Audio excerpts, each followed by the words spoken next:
T'es-tu déjà retrouvé devant une porte fermée en ayant perdu la clé? Certains l'enfonceront un coup d'épaule, d'autres tenteront de venir à bout de la serrure, quand d'autres appelleront un serrurier qui viendra les dépanner pour quelques centaines d'euros.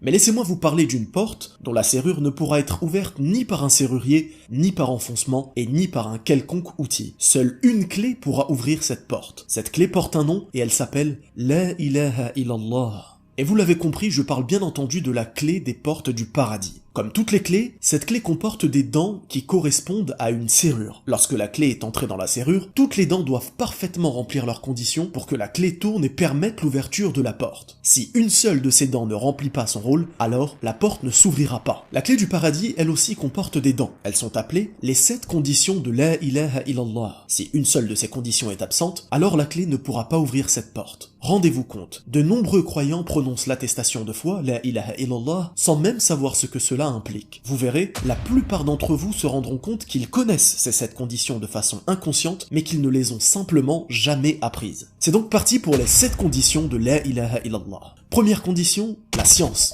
qui a pour contraire l'ignorance. C'est le fait de savoir tout d'abord sa traduction, pas de divinité en dehors d'Allah, mais aussi, et surtout, ce que cela signifie. Nul n'est digne d'être adoré en dehors d'Allah. En bref, celui qui ignore ce que signifie cette parole ne remplit pas cette condition. Deuxième condition, la certitude, qui a pour contraire le doute. C'est le fait de croire sincèrement en cette parole et tout ce qu'elle implique. En bref, celui qui croit que d'autres divinités existent et sont dignes d'adoration en dehors d'Allah ne remplit pas cette condition.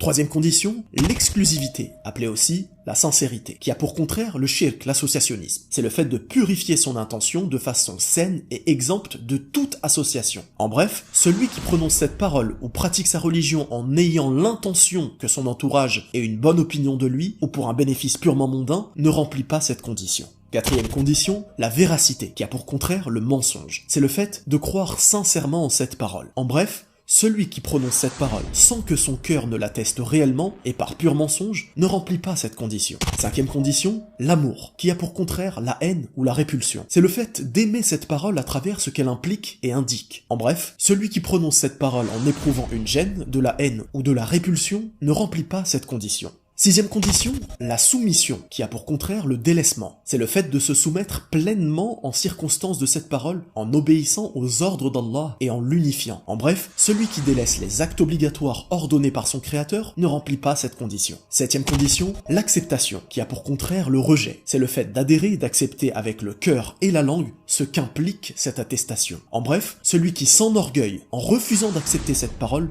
ne remplit pas cette condition, même s'il y croit. Les dents de cette clé unique sont donc la science, la certitude, la sincérité, la véracité, l'amour, la soumission et l'acceptation. Je t'encourage avec sincérité, et je m'encourage aussi moi-même, de tout mettre en œuvre pour ne jamais perdre cette clé. Même si ce n'est qu'une image, je t'encourage donc à faire un maximum de doubles de cette clé. Non pas des doubles que tu garderas, mais des doubles que tu donneras à ton entourage. Parle-leur simplement de ce que tu maîtrises à ce sujet, car c'est un droit qu'ils ont sur toi. Plus encore, c'est le droit d'Allah subhanahu wa ta'ala sur nous tous. J'espère sincèrement que cette clé nous sera à tous bénéfique. Barakallahu fikum, wassalamu alaykum wa rahmatullah.